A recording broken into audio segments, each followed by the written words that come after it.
Aucun baptême chrétien ne te sauvera. Je t'explique pourquoi. Mais avant, laisse-moi t'expliquer comment se passent les différents baptêmes chrétiens. Chez les catholiques, ce sont le plus souvent les bébés qui sont baptisés par aspersion, par le prêtre. C'est évidemment décidé par les parents. Et ça marque, disons, l'entrée dans l'église et la purification du péché originel. On est d'accord pour dire que le bébé n'a pas conscience de ce qui se passe et il n'a pas non plus la conscience d'avoir des intentions et de prendre des décisions. Donc il s'agit là d'un acte religieux reçu et pas une décision incarnée.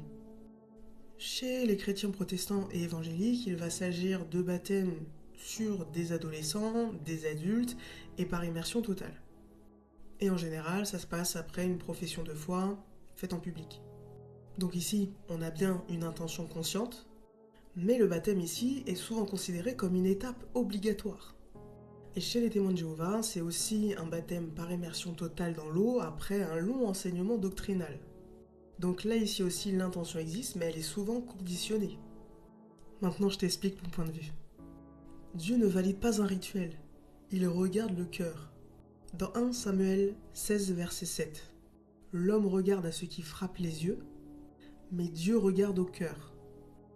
Le baptême est un acte de foi, c'est un acte conscientisé, c'est-à-dire que la personne prend conscience qu'elle doit renoncer à ce qui fait ses péchés, et elle prend la décision de vivre autrement, d'une autre manière.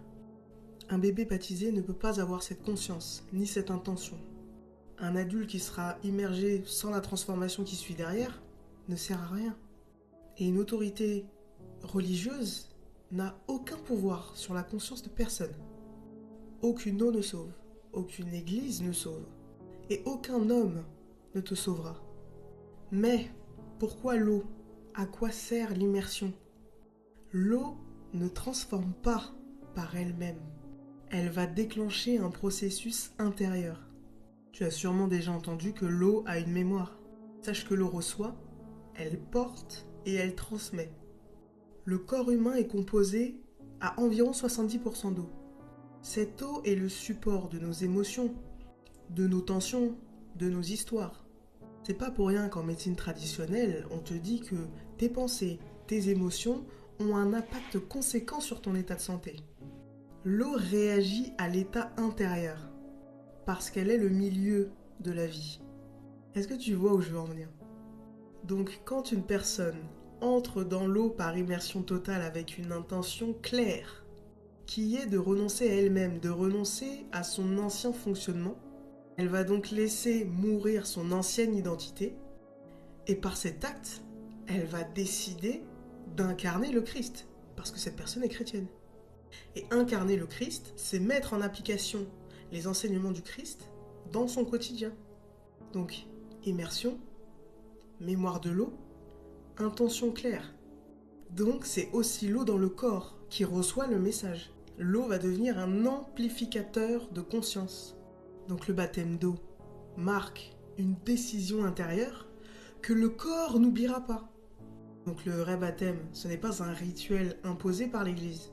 C'est le moment où l'être, dans son entier, dit oui à une autre manière de vivre. Et l'eau ne fait qu'accompagner ce passage.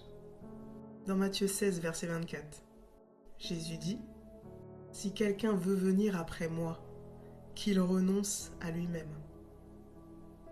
Voilà, si mes mots résonnent en toi, si ça porte du sens à la parole de Dieu, j'ai énormément d'autres enseignements à partager. Donc n'hésite pas à t'abonner, à liker, à partager et à activer la cloche parce que je ferai des lives.